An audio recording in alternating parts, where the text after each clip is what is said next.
Iniciando nuestra clase, bienvenidos, agradeciendo al Señor una vez más por el tiempo que nos concede y la oportunidad de estar aquí. Así que vamos a abrir nuestra Biblia en el libro de Nehemías capítulo 8 y espero su participación, por favor, porque ese es el gran problema que tienen. Ya debiendo ser maestros, todavía necesitan leche. Así que esperemos que participen ustedes, porque entonces, ¿qué líderes vamos a tener? Es la clase de liderazgo, así que yo espero que compartan, participen. Bien, gracias a Dios por el tiempo que nos concede y a la vez dándole la bienvenida a quienes van a estar a través de las redes sociales acercándose. Recuerden, esta es una de las clases más importantes porque es la necesidad de tener líderes. Jesús dijo, orad por obreros. Pero ¿cómo tendremos obreros si no se disponen? ¿Cómo habrá obreros si no se preparan? ¿Cómo habrá obreros si no se someten al manual de liderazgo? Jesús no va a enviar obreros nada más porque son bonitos, porque tienen buena presentación, porque saben hablar. No, eso es irrelevante. Él va a enviar a obreros que Él va a capacitar. Obreros que tienen la disposición de someterse y caminar con Él y dispuestos a seguir su voz para ir adelante. Esto es algo que necesitamos recordarnos, porque muchos son llamados y pocos los que estarán ahí. Y espero en el Señor que ustedes y yo seamos de esos pocos que Dios elija para llevarnos a su servicio, porque eso es lo más importante. No es cuánto sabemos, sino cuánto estamos dispuestos a ser sometidos para que Dios cumpla su propósito en nosotros. Él es el gran alfarero, recuerden, y nosotros somos en sus manos el barro. Y el alfarero realizará su mejor labor en la medida en que el barro esté dispuesto, disponible, para que se propicie la vasija que Dios espera. Por eso necesitamos entonces estar conscientes que si algo requerimos es escuchar, compartir, traducir, porque cuando ustedes no hablan, para mí simplemente significa no hay nada en ustedes. Eso es la verdad.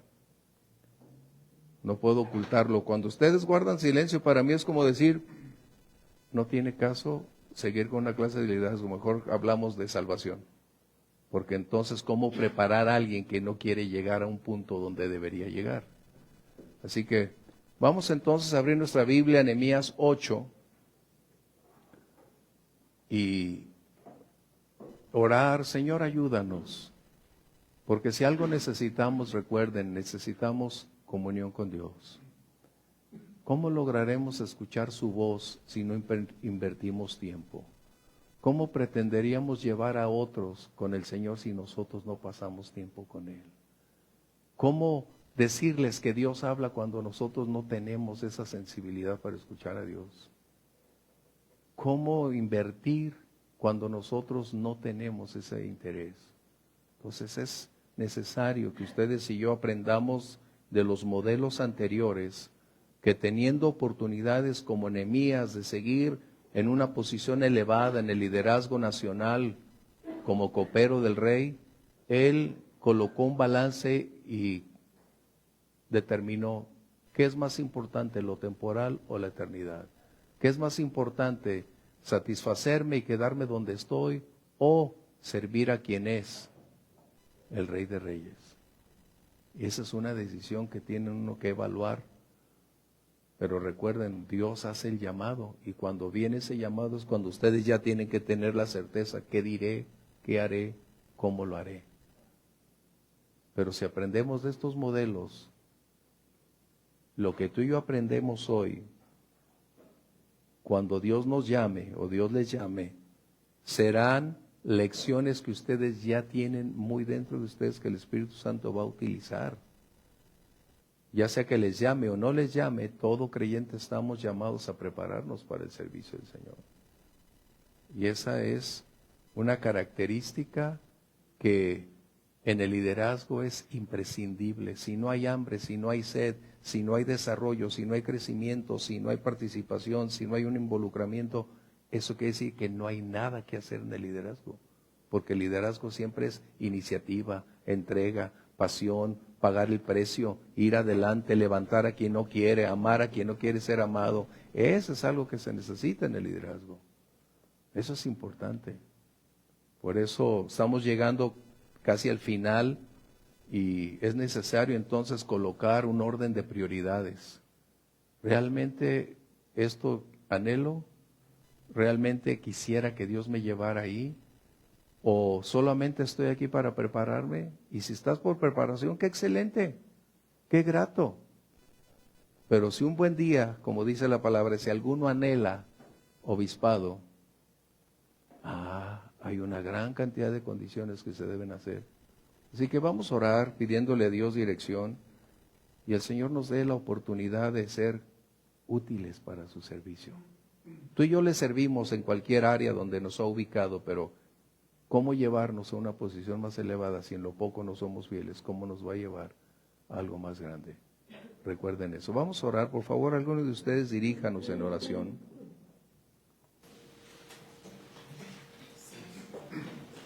Señor, en esta noche, Padre mío, te damos gracias por esta oportunidad que nos das de reunirnos, Padre mío. Sí, Señor. Te pido, Padre Santo, Señor mi Dios, que tu Espíritu Santo sea sobre cada uno de nosotros, Padre mío, Señor, abriendo nuestro entendimiento, Padre Santo, Señor, que sean tus palabras, sí, Señor, de nuestro pastor, Padre lo mío, necesitamos. Señor, agradecidos, Padre Santo, con el tiempo y el esfuerzo, la dedicación, Padre mío, Señor, el empeño que pone, Padre mío, para traer cada clase, cada semana, Padre Santo, Señor. Sé tú, mi Dios, en cada uno de nosotros, Padre Santo, Señor, en el nombre de tu Hijo Jesús, te damos las gracias, mi Dios. Amén. Amén. Amén. Vamos a abrir entonces versos 9 al 12. Recuerden, la clase anterior estábamos hablando acerca de qué o cómo tomaron la determinación de hacer una plataforma y todo tiene que ver en relación con lo que somos y con lo que Dios nos ha llamado a hacer. Hicieron su plataforma junto a la puerta de las aguas y recuerden, qué importante es que nosotros empecemos a ir colocando pensamientos, posición, visión, postura, dedicación, empeño, prioridades en relación con lo que esperamos ser. Eso es importante. La puerta de las aguas representó el momento para la exposición de la palabra y fue algo impactante. Bien, permíteme entonces leer verso 9. Dice: y Nehemías el gobernador y el sacerdote Esdras, escriba, los levitas que hacían entender al pueblo, dijeron a todo el pueblo: día santo es a Jehová nuestro Dios. No se entristezcan ni lloren, porque todo el pueblo lloraba oyendo las palabras de la ley. Fíjate, qué tremendo. ¿Cómo es que cada ministerio se coloca para no ser una competencia, sino un colaborador entre ambos para completarse la obra a la cual Dios llama? Y es que todos somos llamados a formar parte de ese algo que Dios coloca para realizar su propósito. Esdras sin Nehemías no lo pudo haber logrado. Y Nehemías sin Esdras no pudo haber completado la misión. Recuerden, todo fue un proceso ascendente para llevarnos ahí.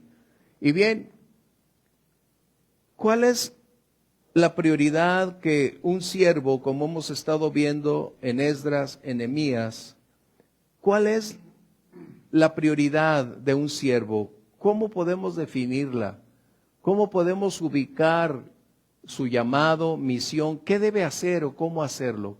Pregunto. ¿Cómo que no? Dirección divina, ese es un buen punto. ¿Qué más? ¿Qué más necesitamos? La revelación de la palabra. Es así como se va enriqueciendo.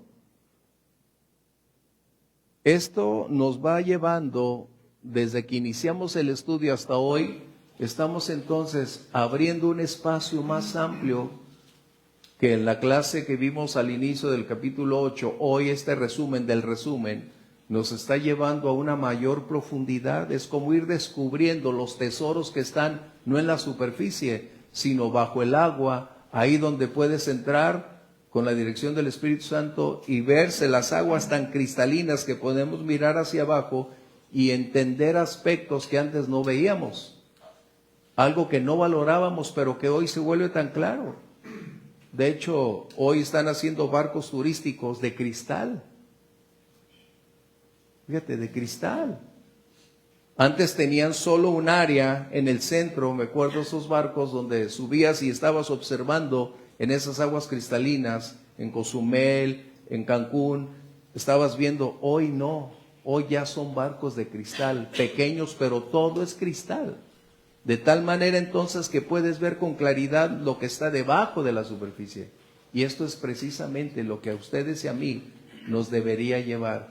¿Qué implicaciones, características un siervo debe reunir? Primero, el llamado y misión del siervo es la exposición e interpretación correcta de las Escrituras. Es decir, debe ser fiel a lo recibido y mantener con claridad esas verdades para conducir a otros por esa misma senda de revelación. Pero también el propósito de ese liderazgo es preservar esas verdades sin permitir incrustaciones o añadiduras, disminución o criterios personales.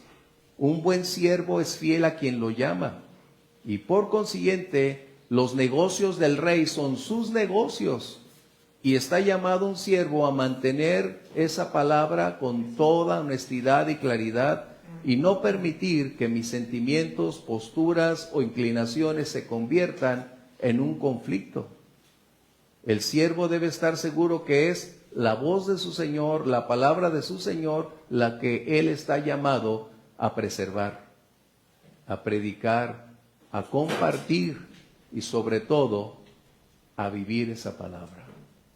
Una característica esencial que nosotros necesitamos aprender es que somos la única Biblia que otras personas tienen disponible para leer. Somos quienes Dios nos llama, como decía el apóstol Pablo, espectáculo al mundo, porque todos los ojos de las personas están en quien está al frente. Y por consiguiente no debe ser una hipocresía, tengo que hacer esto porque me ven. No, el llamado, la capacitación del Señor sobre nosotros estará forjando lo que Dios espera que seamos, pero no lo va a hacer sin que nosotros estemos dispuestos a forjarnos.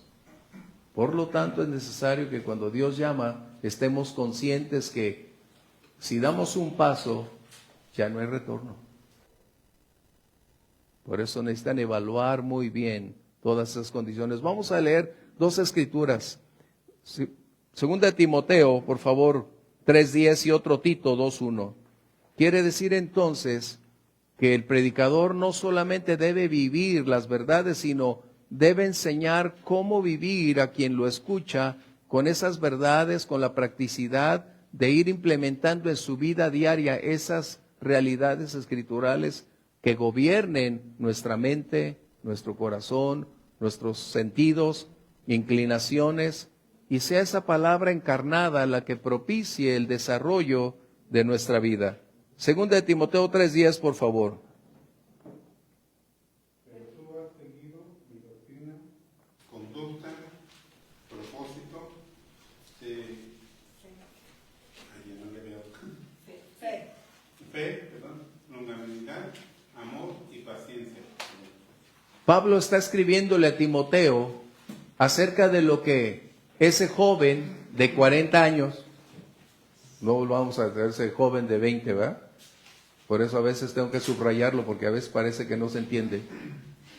Joven de 40 años, él aprendió de Pablo cómo caminar en la senda de un servicio ministerial. ¿Qué elementos tiene? ¿Qué Pablo está diciendo? ¿Qué se debe hacer? Comentarios. Está tan claro. Recuerden, es su clase. En el texto está. El ejemplo, sin duda, el ejemplo de quien está instruyendo, enseñando. Y es lo que... Pablo está hablando del ejemplo que debe tener Timoteo, pero Timoteo, ¿qué debe hacer? Sometido a prueba primero. ¿Qué dice? A ver, vuelve a leerla, Alfredito, por favor, en voz alta. Pero tú has seguido mi doctrina, conducta, propósito, fe, longanimidad, amor, paciencia. Cada uno de esos pudiera ser una predicación, podemos decirte. Cada una de las palabras que menciona. Por eso digo, ¿qué dice? Comentarios. Si no desarrollan su sentido de expresión, no están aquí para ser criticados, no están aquí para ser condenados, no están aquí para ser colocados por si saben o no saben, no. El propósito es desarrollar en ustedes eso precisamente, de aprender a escuchar, analizar y exponer. Y si no sé, el enriquecimiento vendrá en la comunión o la comunicación de todos los que estamos aquí alrededor. Sí, Luisín. Pues aquí lo primero que menciona es seguir mi doctrina. ¿Qué significa doctrina? ¿Qué es doctrina? La enseñanza y la forma como se aprende. Exacto. Doctrina es lo que se enseña, lo que trasciende, lo que impera, lo que en realidad importa, aquello que debe preservarse, lo trascendente, no posturas, sino, ¿qué dice Pablo? ¿Qué debes enseñar? Doctrina. Ah, qué sencillo, ¿verdad? ¿Qué más?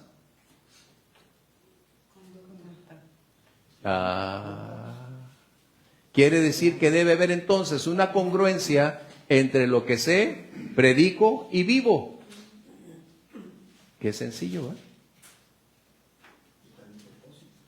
O sea, eso es lo que necesito que ustedes se den cuenta, que no es algo abstracto, es la practicidad de las verdades que tenemos y que son las riquezas que vamos a compartir. Pero ¿cómo lo haríamos si no nos damos cuenta qué está diciendo la Escritura?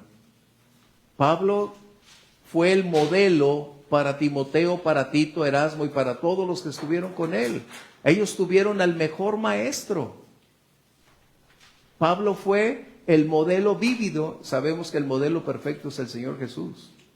Pero Pablo estaba físicamente con ellos, de tal manera que aprendieron cuál es la enseñanza correcta, cuál era la conducta apropiada. ¿Qué más? ¿Y el propósito? ¿Cuál era el propósito? ¿Qué motivaba a Pablo? ¿O qué debería motivar a un creyente a ser un ministro? Eso debería ser. Pero hay muchos que predican por amor al dinero, por envidia, por tener popularidad, por ser admirados, por estar en primer lugar. ¿Se dan cuenta? O sea, tenemos que entender que hay muchos que hoy están en una posición de liderazgo, pero no están por el motivo o el propósito correcto. Están ahí por diversidad de razones que tarde o temprano va a emerger, porque lo oculto tarde o temprano va a salir.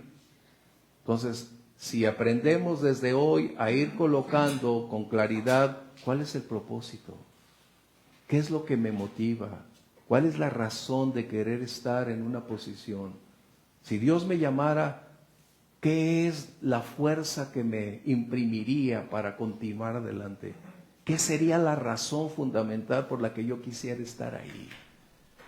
Sí, Luis. Yo creo que ese es un ejercicio muy importante, porque muchas veces el motor que mueve todo eso aparenta ser legítimo y atrás de ello hay más bien un deseo de ser visto. Hay un deseo de, a lo mejor, tener una posición y no hay exactamente detrás de ello un deseo genuino, legítimo de que sea el Señor que se expanda. Ajá. Porque eso puede tener un proceso más lento a veces. De lo rápido que ver siempre trae otro motor. Exacto. Qué interesante darnos cuenta entonces que se enriquece la clase cuando nos damos cuenta que puede haber diversidad de motivos, de propósitos de alguien. pero Timoteo fue testigo de cuántos años en medio, alrededor y a un lado de su maestro, y siempre observó cuál fue el propósito definido en su vida. Eso es lo que estamos hablando. ¿Qué características debe tener ese hombre, mujer, siervo llamado a servir? Esto es algo. ¿Qué más dice ahí? Nos vamos a ir rápido, pero fe. Fe no está hablando de si tengo fe para ser salvo. Fe está hablando de todo el contexto del conocimiento de las doctrinas bíblicas.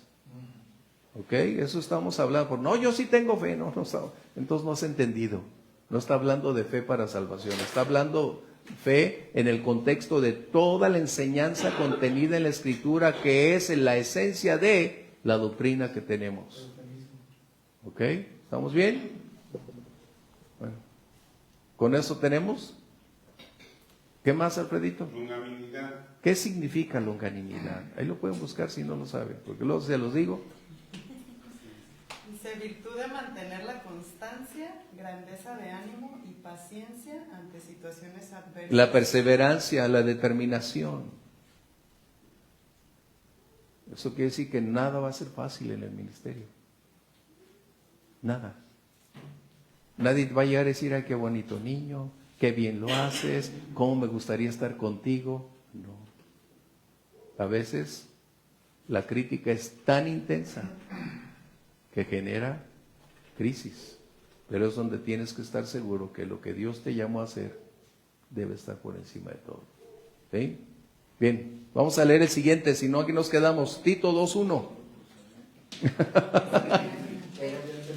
¿Qué más decía? Sí, Gaby. Entonces, ¿qué debe hacer un siervo? ¿Qué debe predicar? ¿Y cómo predicaremos, como dice Romanos, si no hay quien nos envíe, si no hay quien nos enseñe? No es hablar por hablar. El propósito del llamado es la exposición real de las Escrituras con una claridad de entendimiento y con una transmisión que sea entendible, clara, pero en relación con toda la armonía de la Escritura. Por eso está hablando al respecto. Así que es necesario entonces que quien estará al frente o debe estar al frente debe tener un alto grado de comunicación con el Señor, de entendimiento, preparación, estudio, de tal manera que su vida refleje dentro y fuera de la iglesia lo que es la verdad bíblica. Es la conducta que dice ahí. Mira. Porque sí, yo pienso que sí, tenemos todo eso de que vamos a la escuelita, tenemos lo que es la doctrina, pero vivimos una cara aquí y otra cara en el mundo, pues no nos van a creer que amamos a Dios. Creo que por eso dice la doctrina y luego viene la conducta. Así es. Porque pues tienes que llevar todo junto para que pues digan, es diferente. Así es. Recuerden, tú y yo reflejamos lo que creemos. Conducta, lenguaje corporal, todo lo que tú y yo somos refleja lo que somos. Es decir, nuestra postura externa es la evidencia palpable de lo que internamente hay.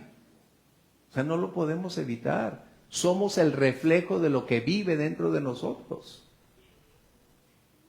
Palabras, conducta, expresiones, lenguaje corporal, todo está incluido. Imagínate que en un momento dado, el apóstol Pablo, cuando hubiera dicho a Timoteo: no, ¿cómo me vas a enviar ahí? ¿Qué? No. ¿Por qué lo enviaría Pablo a corregir a Éfeso lo incorrecto? Porque había ya dentro del contexto de la vida de Timoteo evidencias contundentes de un llamado, de una disposición, de una capacidad, de una entrega, de la llenura del Espíritu Santo, de cómo enfrentar los retos, de cómo ir adelante. Pablo sabía perfectamente, porque él fue el pastor de la iglesia, Pablo sabía que a quién se iba a enfrentar Timoteo y qué clase de personas se iba a enfrentar siendo cristianos. Pero Pablo estaba consciente que todo el tiempo que invirtió en Timoteo y en los demás jóvenes darían el ancho ahí. ¿Por qué? Porque no iban a ir a predicar de ellos mismos. ¿Qué dice a Tito? ¿Predica? ¿Cómo dice ahí, Gaby? Predica lo que está de acuerdo a qué? A la sana doctrina, a la palabra. Ese es el secreto de tener un buen concepto delante de Dios. Recuerden la clase anterior, Pablo le dice a Timoteo, si haces esto, serás buen ministro. No como el mundo lo coloque o como la iglesia lo vea, sino quien te envía es quien determina la opinión que define nuestra vida. ¿Vamos bien? Excelente. ¿Qué dice ahí? Por eso no entramos en esas cartas, porque ¿de qué serviría que entráramos si hoy están muy silentes? Y cuando entremos a esas dos cartas, que son 1 y 2 Timoteo y Tito, ahí es un cimiento que ustedes necesitan tener para entrar ahí. Porque luego se van a enojar si tenemos una cosa más alta. ¿Por qué? Porque esas, si en el seminario, ¿verdad, Alfredito? Esas son un conflicto. ¿Por qué? Porque hay que desarraigar gran cantidad de aspectos que han adquirido de otros lugares, personas, predicadores, iglesias, cantantes, que nada tiene que ver con la verdad. Y esas dos cartas, Timoteo y Tito, son fundamentales para el desarrollo ministerial. Por eso se llaman cartas pastorales esas dos. Porque de esta manera nos permitirían conocer desde el perfil, los requerimientos, la conducta, la dirección, la trascendencia, el peso de la responsabilidad, el precio a pagar, el costo de estar al frente. O sea, hay una gran cantidad de aspectos ahí. Pero vamos adelante. Así que Gaby, no abras más esos espacios, si no, ahí nos vamos a quedar. Bien, ¿qué sucede? Estamos hablando de Nehemías. Esdras estaba compartiendo la palabra desde esa plataforma. 6 horas había estado compartiendo. Y a mí me asombra que a quien estaba compartiendo eran personas con hambre. Hambre de la palabra. Necesitando dirección. Necesitando consuelo. Requiriendo instrucción, pero también exhortación. Y a veces no queremos tocar la exhortación porque ¿cómo voy a decir quién soy yo? Un buen ministro, que dice la palabra en Timoteo, porque la palabra dice es útil ¿para qué? ¿Cómo que no se la saben? Para enseñar, para corregir. Entonces quiere decir que no debemos corregir. Y para instruir en justicia. Pero es que ese es el carácter del ministro. O sea, necesitan aprender a desarrollar carácter. Carácter no es enojo, no es temperamento. El carácter es la firmeza de las convicciones que definen lo que somos y hacia dónde nos dirigimos. Ese es algo que necesitamos hacer. El carácter no es estar diario enojado, no. El carácter es mantener la trascendencia precisamente de lo que somos y continuamos ascendiendo en ese proceso formativo. ¿Por qué? Porque si algo el ministro necesita desarrollar es carácter. Un ministro no puede estar en las manos de todos. Con los emocionales, con los que dan, con los que critican, con quienes quieren hacerse compadres. No. Un ministro no tiene equipos favoritos. No tiene inclinaciones por alguien o por un ministerio. Es imparcialidad. Bueno, un buen ministro no debe. Eso es algo que estamos hablando. Un buen ministro no debe. Esa es la importancia. Por eso Tenemos tantos conflictos en la iglesia porque, ay, cómo me gustaría que el pastor fuera así. Y cómo me gustaría que el pastor tuviera más amor por mí. Y qué cosas, ¿verdad? Bien, vamos adelante. Si no, ¿qué sucede? Esdras entonces nos deja un enorme modelo de acción. Un hombre que, estando en el anonimato por mucho tiempo, cuando emerge Nehemías, él está en el anonimato, pero eso no significa en el olvido ni en el estancamiento. Él es un hombre, un levita, un sacerdote que conoce precisamente a Dios, camina con Dios y tiene una continua comunión con Dios, una preparación. Él ha estado anticipándose a los tiempos venideros, porque un siervo sabe que necesita estar listos cuando la voz de su amo le diga, ven, y decir, aquí estoy. Esdras conjuga ese modelo que necesitamos aprender todos. Cómo aprovechar el tiempo. Cómo vivir para servir al Señor. Ninguno de nosotros tiene una tarjeta para checar tiempos, ¿verdad? Ni el pastor. Pero ¿cómo evaluar el tiempo y la entrega de un siervo? Qué buena pregunta, ¿verdad? Cuando Pablo le dice a Timoteo que si esto haces serás considerado un buen ministro, aprovechando el tiempo. Y un ministro es el que más determinación requiere tener para propiciar que su tiempo sea útil, fructífero y no estarlo perdiendo en diversidad de circunstancias. Esdras es un modelo increíble acerca de cómo aprovechar el tiempo y desarrollar todas esas capacidades, la revelación, la comprensión de esas verdades y cómo transmitirlas con claridad para que las personas a su alrededor sean enriquecidas de la manera como él fue enriquecido en la intimidad con Dios. En otras palabras, nosotros tenemos la oportunidad de estar a solas con el Todopoderoso, donde Él puede hablar, donde puede revelarnos y gozarnos con esa revelación, pero no para tener una riqueza intelectual, sino para una comprensión que nos permita retener esas verdades y aprender cómo debemos comunicarlas a las personas a nuestro alrededor que Dios ha colocado, para que ellos también a la vez no solo sean enriquecidos, sino también algunos sean despertados para ser futuros siervos en el Señor. ¡Qué tremendo modelo! Por eso estos libros son imprescindibles para esta condición. Bien, ¿qué sucedió? Y aquí vamos en la exposición. Mira, apenas estamos en la introducción.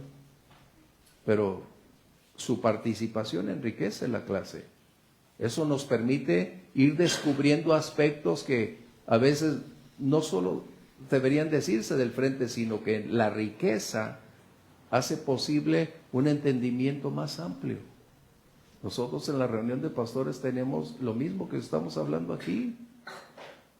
No es el que solo expone, sino tenemos esa mesa donde estamos todos levantando la mano, compartiendo, hablando, enriqueciendo la clase, aprendiendo de quienes hacen un comentario tan efectivo que dices, wow, esto no lo había considerado, gracias Dios. Así que no es algo que yo no haga hecho o no hago. ¿Estamos bien? Eso es importante. La exposición, ¿qué sucede? La palabra del Señor es un poder transformador para cualquier persona siempre y cuando tenga esa libertad de aceptar, de caminar. Y la palabra del Señor continúa produciendo vida y una vida abundante. No hay cárcel que el Señor no rompa. No existe muralla que el Señor no derribe. No hay abismo tan profundo que Dios no lo supere. Es decir, la palabra del Señor es permanente y es eterna. Y hay algo que necesitamos compartir. Juan 6, 63 y otro Juan 17, 8. ¿Por qué? Porque el centro del mensaje, ¿qué debe ser el centro del mensaje en una congregación, en un lugar, en un púlpito? hasta que escuché algo más amplio, ¿no? No, yo sé que sabe, pero no lo escucho. Ese es el punto, que necesitamos darnos cuenta. ¿Por qué? Porque si la palabra del Señor no es el centro del mensaje, tenemos un grave problema. ¿Por qué? Porque hay una sustitución hoy de aspectos dentro del escenario, donde ya prácticamente no hay un púlpito, donde ya ahorita ni la Biblia, prácticamente están solo con un celular y ni sabe si es o no lo que está sucediendo en la vida de esa persona. Y un consejo, no usen celular cuando están en el frente, por favor. Se ve tan mal que utilicen un celular para leer. Usen la Biblia. Eso es un consejo que de verdad necesitamos tener. Lean de la Biblia de papel, o si no, mejor dígale a alguien, ¿puedes tú tomar el lugar? Es importante. ¿Estamos bien? No estoy enojado, simplemente son aspectos que necesitamos corregir. Hoy los cantantes, ¿qué hacen? Hay su celular y de aquí leo. No, pues déjame decirte que no. Y no es que sea la old fashion, es que es la evidencia de que tienes la Biblia al frente y no un teléfono que quién sabe qué dirá. Puedes estar leyendo un texto de memoria, pero a lo mejor están viendo una película. ¿Sí? Juan 6:3, por favor. El Espíritu es el que da vida, la carne para nada aprovecha.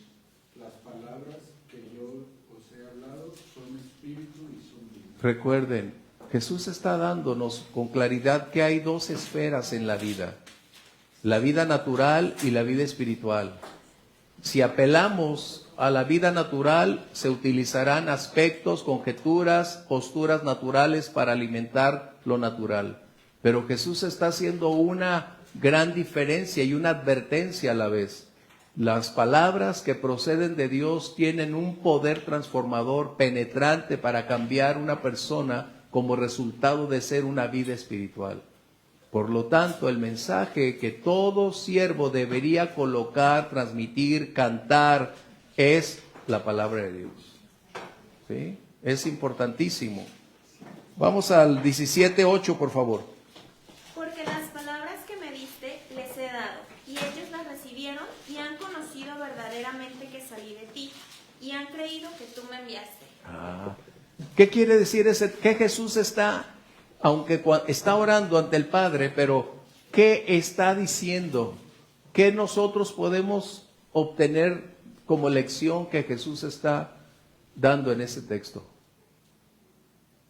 ¿Sí? Pues bueno, una recibió la palabra, y para nosotros aplica, ¿no? Recibimos la palabra, actuamos conforme a eso, y así las personas saben que realmente vivimos la palabra. Es el ser congruentes y es el escuchar, entender, vivirla para que otros vean. Jesús dice, lo que yo recibí, les he dado. Jesús es la palabra encarnada, recuerden. Él es la palabra. Pero Él está hablando diciendo, Padre, lo que tú me diste, ahora yo a ellos de igual manera les he dado tu palabra para que ellos sean los continuadores, los proclamadores de ese mensaje que da vida a toda alma que tenga hambre y sed y esté dispuesta a caminar con Jesús. Ese es el centro del mensaje. ¿Por qué? Porque tenemos una gran cantidad de sustitutos hoy en la iglesia. Conciertos, artistas, tecnología, estrategias. Y podemos seguir enumerando. El centro debe ser la predicación de la palabra y podemos tener recursos como la tecnología que utilizamos para transmitirla, pero no es el sustituto. No tenemos que apelar al subjetivismo, es decir, a las emociones para las personas crean que están en el lugar correcto, que son las personas más amadas, que Dios las va a prosperar, bendecir. ¿Qué es más importante, que Dios los prospere o que los salve? Entonces, ¿qué tenemos que predicar? ¿Qué diferencia? Pero hoy tenemos un gran conflicto en el púlpito, porque si no se siente bonito, Dios no estuvo ahí. Si no me dijeron que Dios me va a prosperar y bendecir, no es Dios aquí, no está aquí Dios. La labor fundamental del siervo es exponer las verdades bíblicas como Dios nos ha llamado a hacerlo. Y todas las verdades englobadas en la palabra ciertamente hay de bendición, de prosperidad, pero no es la prioridad. Ese es un resultado de, o la consecuencia de, caminar en obediencia y fidelidad para con Dios, que es como el Señor entonces hará prosperar el camino de cada uno de nosotros, como le dijo Josué. Entonces harás prosperar tu camino. Salmo 1, y todo lo que hace prosperará, pero ¿qué dice antes? Bienaventurado el varón que no anduvo en consejo de malos, ni estuvo en silla de escarnecedores, ¿no? O sea, primero nos da el contexto acerca de lo que Dios espera, y cuando caminamos en obediencia, entonces viene la bendición de Dios. Entonces, recordemos, podemos utilizar recursos a nuestro alrededor, pero no sustituir la palabra de Dios.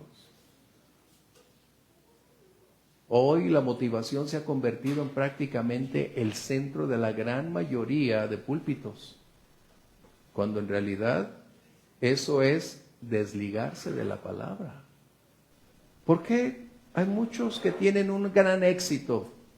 Porque las personas van porque les gusta escuchar cosas gratas, bonitas, cosas que les van a representar un bienestar, un aliento de riqueza. Pero cuando no se cumple, se convierten en un corazón tan duro que no quiere saber nada del Señor, porque creen que Dios los engañó, cuando en realidad fueron engañados desde el principio por el lugar donde estaban.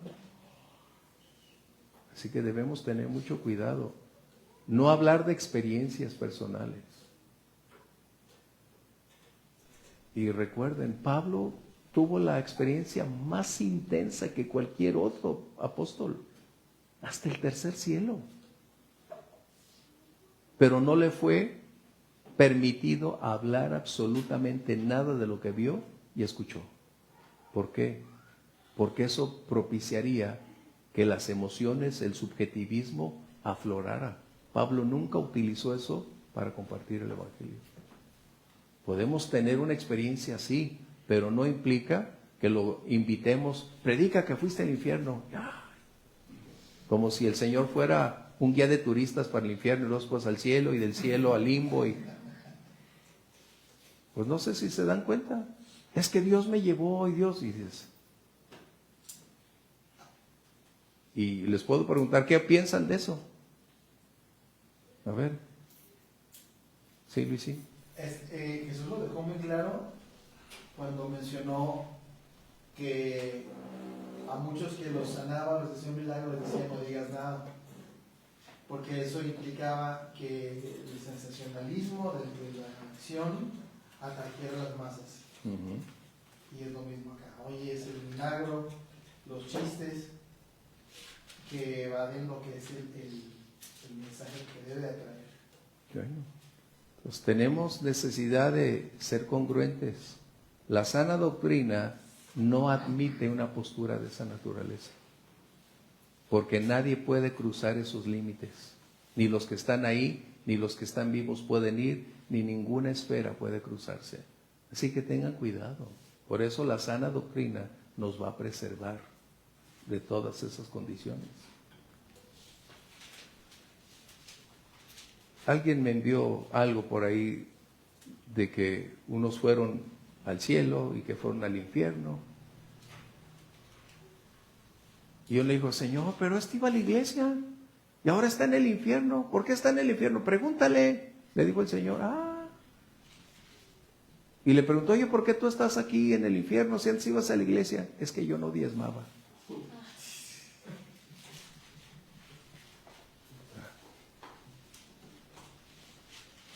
Es algo que necesitamos darnos cuenta. el diezmo no es motivo de condenación. Eso es algo que estamos dando cuenta. Y además no puede haber interacción con los muertos. ¿Okay? Entonces, esto es lo que ocupa hoy grandes púlpitos como resultado de conferirle a esta subjetividad y emociones un lugar que no debe estar. Muy bien, qué importante es predicar el Evangelio. ¿Por qué? Porque la fe no puede alcanzar ningún nivel a menos que no sea emanada la predicación de la palabra. Porque nuestra fe procede de escuchar y escuchar la palabra de Dios. Isaías 48, por favor. Esto quiere decir entonces que no tenemos necesidad de ir implementando técnicas nuevas cuando la palabra de Dios posee un permanente poder y no requiere actualizaciones, no requiere cambios, porque la palabra de Dios es la misma de ayer, de hoy y siempre. Isaías 48, por favor. Secase la hierba, marchitase la flor, Sécase la hierba, sécase la flor.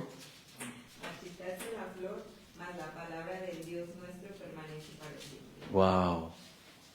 Este es el punto.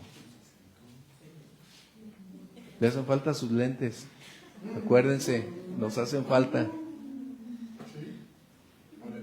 Alfredito también ya estaba ahí con ese conflicto.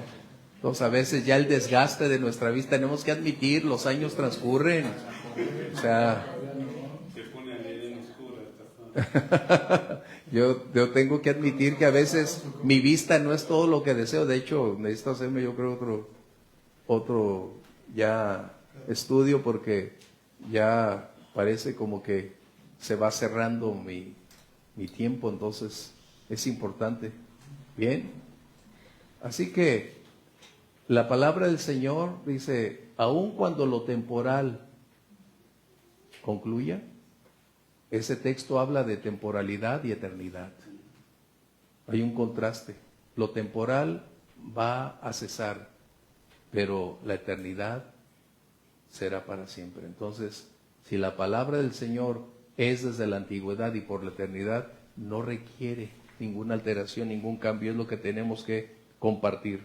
Bien, ¿qué sucede? Cuando está predicando Esdras durante 6 horas, surgen una gran cantidad de reacciones.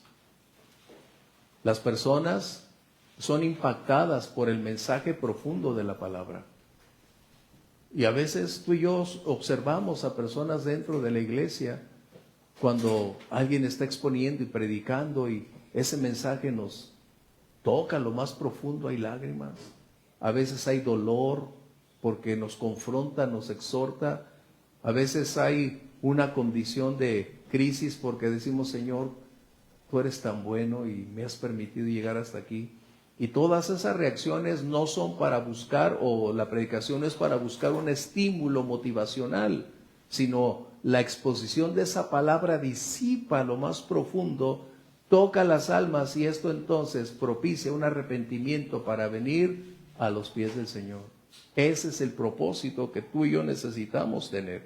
Segunda de Timoteo 1:13, por favor, mientras lo buscas. ¿Qué significa entonces? Que estas reacciones derivadas de la exposición de la palabra debemos ser muy íntegros. No somos tú y yo los propiciadores de un sentimiento, de una evidencia, sino es la palabra de Dios que produce esos impactos. Pero sí, entonces tenemos que darnos cuenta qué debemos hacer nosotros. Cómo propiciar que esas reacciones no se conviertan simplemente en una emoción, en un impacto momentáneo, sino debe ser la oportunidad de que esas personas tengan un encuentro con Dios. Segunda de Timoteo 1:13, por favor. Retén la forma de las sanas palabras que de mí oíste en la fe y amor que es en Cristo Jesús. Retén, mantén, cuida, preserva, sustenta, conserva, es lo que está diciendo. Es lo que Esdras compartió. Fíjense bien, el Antiguo Testamento es más estricto, más rígido, más duro que el Nuevo Testamento. Y no obstante, Cuando lee Esdras, esa palabra, que es la palabra viva, tocó las fibras más profundas de esas personas. Esdras tenía en su propia vida la evidencia que lo único que mantenía a Esdras en el camino del Señor, en su fidelidad, en su entrega, es por la convicción que esa palabra y el Espíritu Santo había producido en él. Y ese es el propósito del ministro. Proclamar, sí, Luis, sí. De hecho, a Josué le fue dada la misma instrucción. Ajá. Mantenerse en la palabra. Esta va a ser siempre para todos nosotros. Pero para un ministro no debe haber sustitutos. Para un predicador no debe existir otro libro. Para un predicador no deben tenerse ídolos, cantantes, expositores. Siempre un ministro está comprometido con presentar el mensaje de su Señor. Ese es el propósito del ministro. La enseñanza correcta, sana y con la instrucción precisa que la Biblia nos muestra. Por eso estábamos hablando que Esdras es un ejemplo de cómo mantener un balance, de cómo todo el contexto escritural no hay una contradicción, y es lo que necesitamos aprender. ¿Qué está sucediendo entonces? Dios está extendiendo su amor al mundo. Mientras la iglesia permanezca sobre la faz de la tierra, es el amor de Dios propiciando que todo individuo venga a los pies de Jesús. Pero la iglesia necesita prepararse. Segunda de Corintios, capítulo 5, versos 19 y 20. Hoy estamos enfrentando tiempos distintos. Y distintos me refiero a la geopolítica que nuestro mundo está experimentando. Estamos cambiando de regímenes, de condiciones democráticas, de condiciones que en países se realizan diversas condiciones y posturas, pero la iglesia parece estar dormida, parece estar en sus propios paseos, cuando la iglesia deberíamos prepararnos para estos cambios que se están generando. Hoy la geopolítica mundial está dándonos evidencias que ya no es el mismo mundo ni siquiera de hace un año, ni siquiera de hace un año.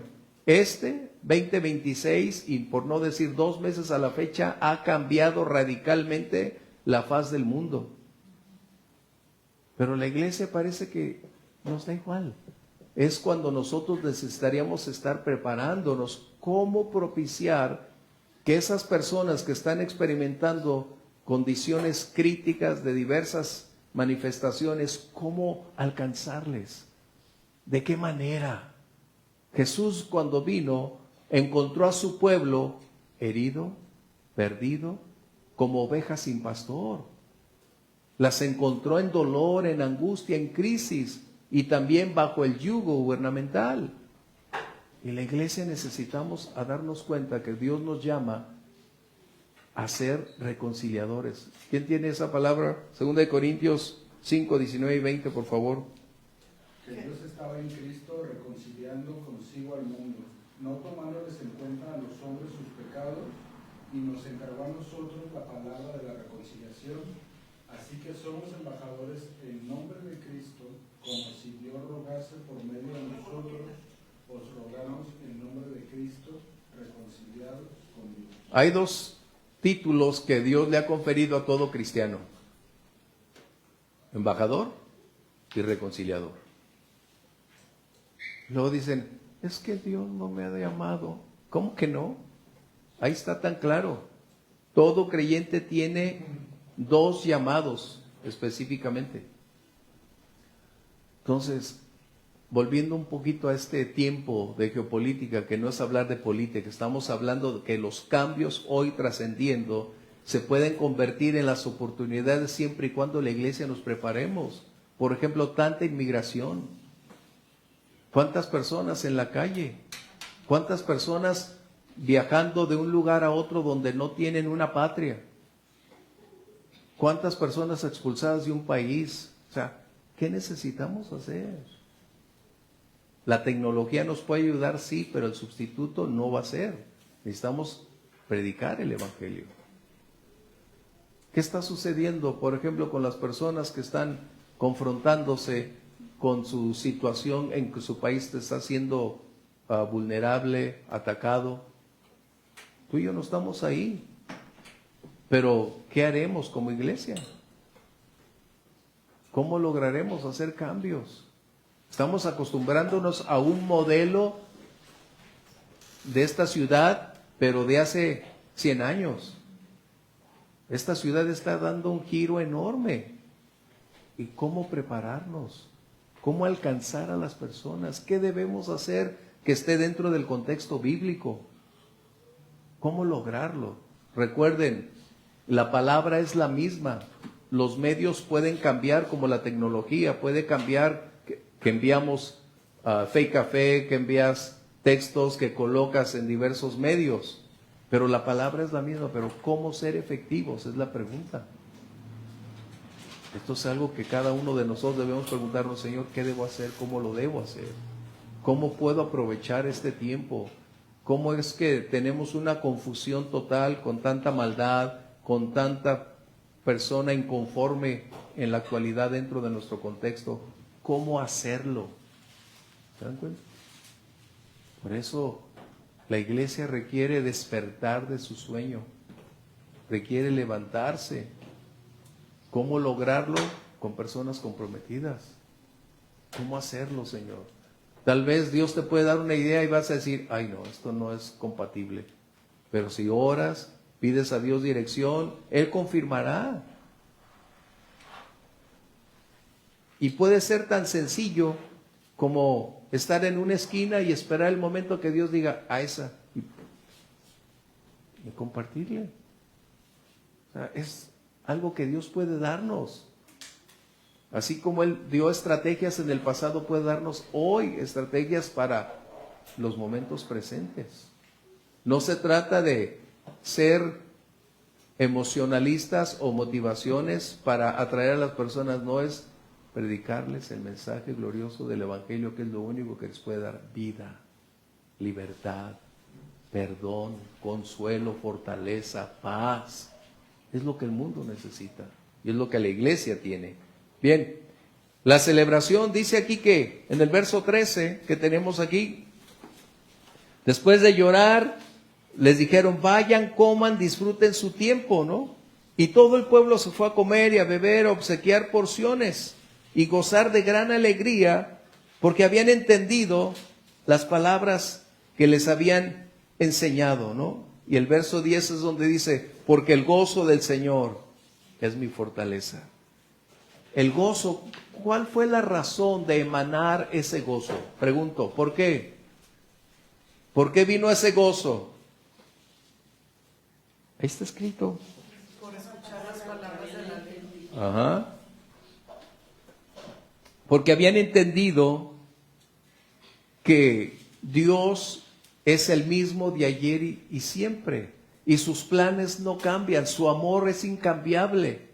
Su protección, su bendición continúa siempre y cuando un genuino arrepentimiento propicie esa paz con Dios. El gozo entonces es el resultado de una conversión. El gozo es la evidencia tangible de un cambio interno por ese poder transformador. Porque ya no hay lágrimas de tristeza o de impotencia. Ahora hay lágrimas de gozo. Hay lágrimas de alegría de saber que Dios me ama, me ha perdonado y hoy formo parte de su familia eterna. El gozo no solamente puede ser la ausencia de conflictos, sino el gozo puede estar dentro y en medio de condiciones difíciles. El gozo también es el antídoto para contrarrestar el peso de las adversidades que enfrentamos, porque el gozo del Señor es nuestra fortaleza. Y es donde necesitamos entonces alentar a nuestros hermanos en la iglesia que están pasando tiempos difíciles para que sea mayor su gozo que enfrentar y ver sus ojos solo lo negro, lo oscuro, lo crítico, cuando en realidad a veces Dios hace como un destello de luz así de rápido para decirnos, aquí estoy, no te he abandonado, no te he dejado, así que sigue confiando. Y el gozo del Señor será lo que nos permita no caer en desánimo, no desalentarnos, no avejentarnos. ¿Por qué? Porque el espíritu triste seca los huesos, pero el gozo del Señor alegra el rostro. ¡Wow! No se llama hipocresía, no es ocultar. Cuando hay dolor, pero el gozo del Señor es precisamente para llevarnos de gloria en gloria, de victoria en victoria.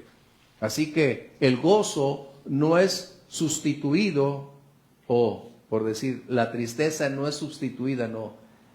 La tristeza es transformada en gozo. Es algo que necesitamos entender. La mujer cuando da a luz,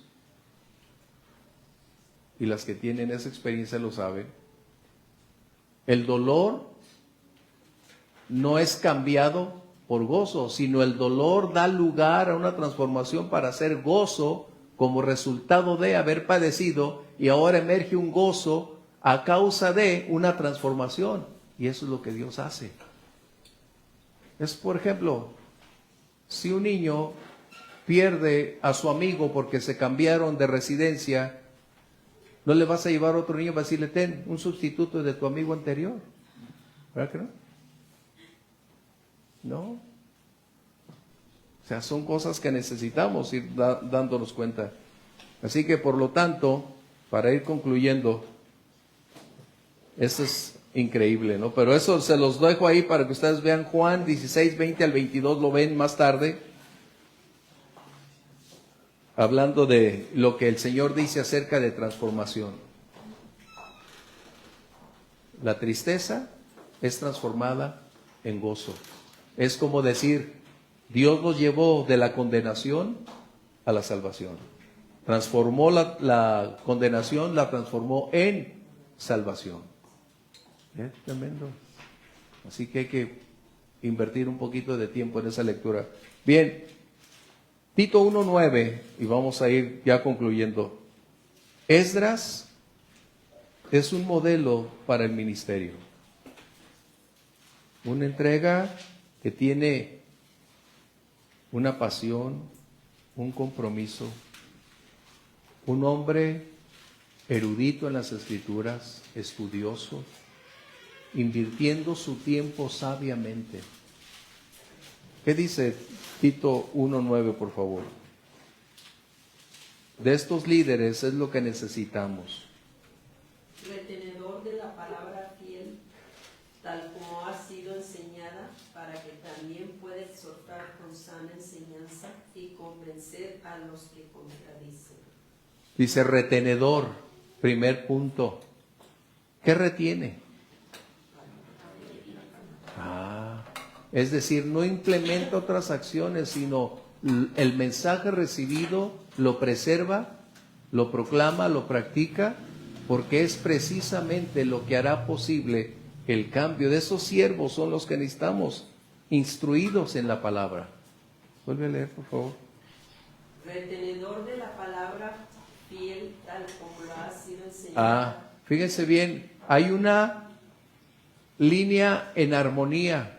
Retenedor de la palabra que, como ha sido enseñada. Es decir, no hay una alteración, no hay un cambio, no existe una añadidura, no existe una emoción, no existe un cantante, no existe alguien que genere aplausos, no hay una figura pública ahí. Está hablando de darle a la palabra del Señor el lugar preponderante. ¿Sí? Que enseñe bien. Esto es el propósito de alguien que es llamado, enseñar correcta y apropiadamente las verdades escriturales con el sentido, la instrucción, el contenido y el significado correcto. ¡Qué tremendo! ¿Y cómo lograremos eso? En tu comunión con Dios, en el estudio de la palabra y en un continuo ascenso de preparación para no permanecer en el estancamiento. No somos llamados al estancamiento, somos llamados a ir creciendo cada día. Por eso dice que nuestro ser interior se muere de día en día. Entonces, Si se renueva de día en día, quiere decir que hay vida, intensidad, plenitud. Ese es el propósito. Dios nos llama a ir aprendiendo más de Él. Y permíteme decir, toda la eternidad va a ser nuestro tiempo para conocer verdaderamente a nuestro Dios. La vida temporal que tú y yo tenemos solo es un breve destello de lo que conoceremos. Pero cuando estemos en su presencia será la realidad que nosotros contemplaremos por toda una eternidad. Gracias, Dios. Yo espero ese día, que el Señor nos permita estar ahí. Bien, esos son los lineamientos que se busca de un liderazgo retenedor de la palabra, que sea capaz de instruir, que tenga esa decisión de invertir tiempo, que tenga el carácter para hacerlo, pero un compromiso, una decisión. Fíjense bien, está hablando de prioridades. Prioridades. Y es algo que es difícil porque tenemos un mundo complejo, responsabilidades, familia, trabajos, pero finalmente la prioridad es la que determina dónde está nuestro corazón. Y esa prioridad es la que debe definirnos. Y en el orden de prioridades es donde tú y yo necesitamos ser muy sabios, cautelosos para saber cómo colocar ese orden y darle la importancia que requiere. Dios espera eso de todos sus ministros. Y llegamos al punto final, en el capítulo 8, 13 al 18, estamos hablando de la obediencia. Y la obediencia es el cimiento de la bendición. En otras palabras, sin obediencia no hay bendición. Dios no bendice circunstancialmente. Dios bendice la obediencia a quien camina con Él. Por eso dice la Biblia que Dios honra al que le honra. Y la obediencia es superior a sacrificios, la obediencia es superior a personalidad, entrega, talentos, dones. La obediencia es la prueba de la fe. Recuerda eso. Cuando alguien dice yo tengo fe y no hay obediencia, no tiene fe. La prueba de la fe no está en tus hojas y después cuando Jorge se las ve. La prueba de la fe es la obediencia. Esa es la verdad de la fe. Por eso dice Santiago, ¿tú tienes fe? Sí, yo tengo fe. A ver, y coloca. Entonces, cuando Dios dice, ve adelante, la obediencia es, sí Señor, tengo fe, pero ¿cómo? ¿Qué hizo Pedro? Señor, si eres tú, di que yo pueda caminar en el agua. Camina, Pedro. Y dio los primeros pasos, pero su fe se perdió. Moisés, cuando le dijo, ¿qué tienes en tu mano, Moisés? Pues la vara. Entonces, ¿para qué clamas a mí? Levántale que se abre este mar. Y en obediencia lo hizo, como una evidencia de su fe. En el Antiguo Testamento la palabra fe solo existe una vez, cuando el justo por la fe vivirá.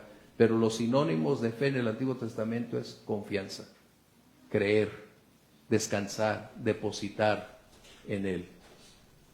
Así que cuando vean esa palabra, confiar es fe del Antiguo Testamento. De tal manera que la obediencia es increíble. Mira, a Fernando le gusta este texto, Proverbios 3, 1 al 2, y otro que tenga Filemón 1 al 21, por favor, para poder concluir. Si lo trae su Biblia, Filemón. De hecho, el sábado estuvimos hablando sobre este punto. Proverbios 3, 1 al 2. Hijo mío, no te olvides de mi ley. Hijo mío, no te olvides de mi ley, y tu corazón guarde mis mandamientos, porque largura de días y años de vida y paz te aumentarán.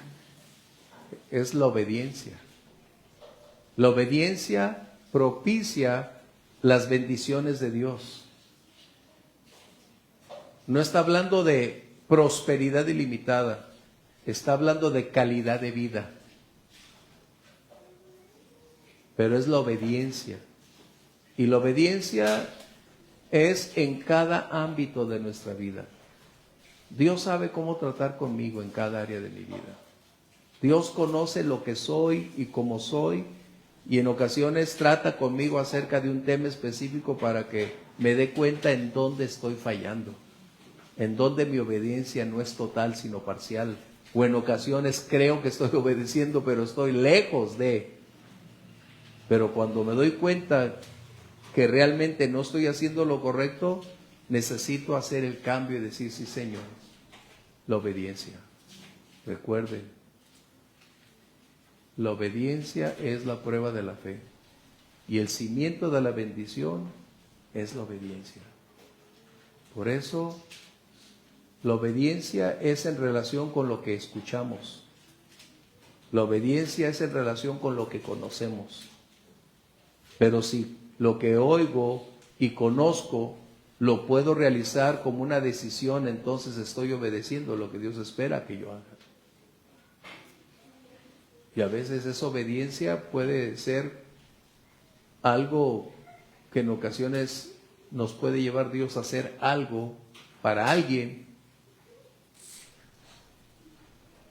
y desprenderte de algo para bendecir a alguien, porque Dios conoce la necesidad de esa persona, y esos momentos donde esa persona quizá oró o Dios quiere sorprenderla, a veces cuando dice Dios, ve, acércate y da,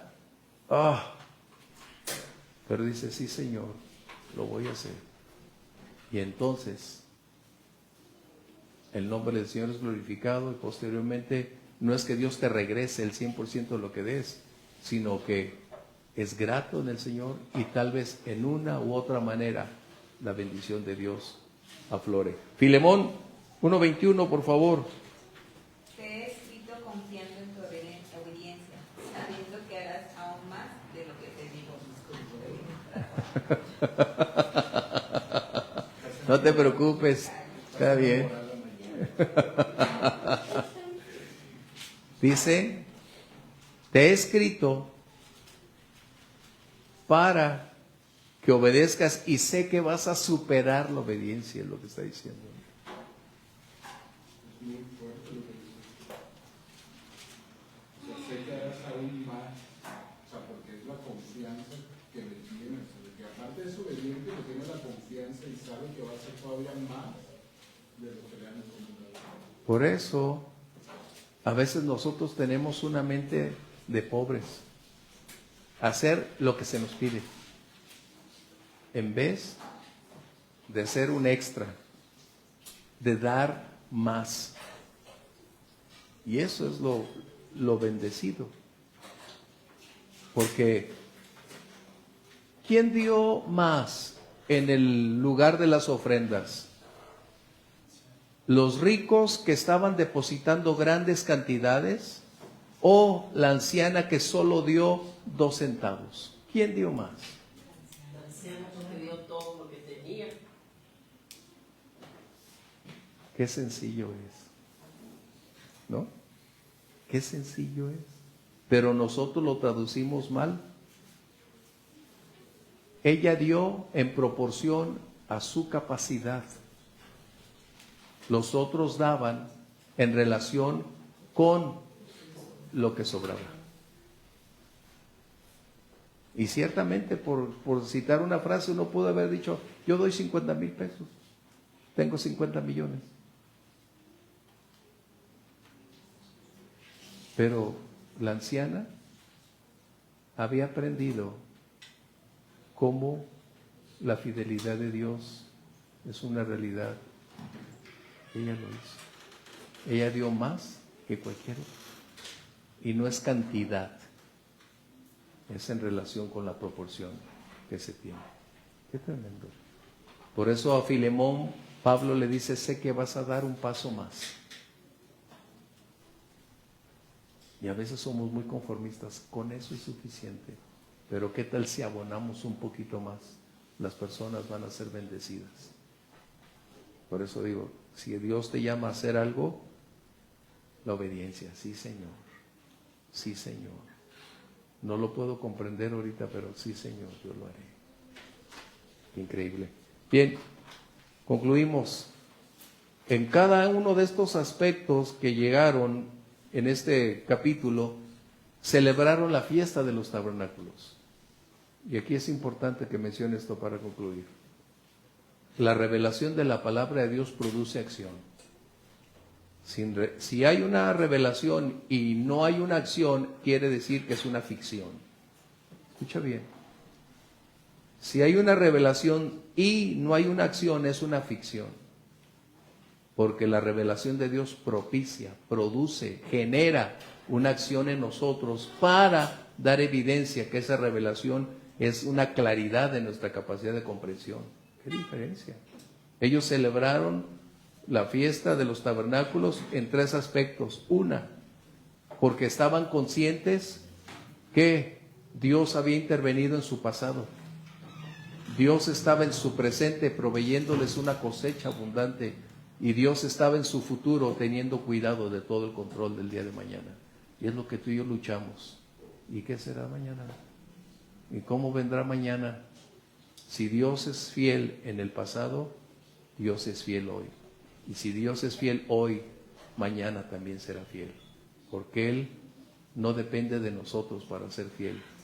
Él honra su palabra. Qué tremendo. Así que vamos a orar y dar gracias. Y recuerden, necesitamos aprender, necesitamos ampliar nuestra comprensión. Y si no logramos hacerlo, Señor, tú eres la fuente de sabiduría. Ayúdame a comprender, entender qué es lo que debo hacer, cómo hacerlo, cómo lograr salir de mi lugar donde creo que es todo lo que soy, lo que tengo, cuando puedo ir todavía más allá. Y es donde Dios espera. Por eso Jesús dijo, cuando te pidan que camines 1 milla, camina 2. ¿Por qué? Porque es nuestra decisión ir adelante. Padre, te damos gracias por la gran oportunidad de conocerte cada vez más.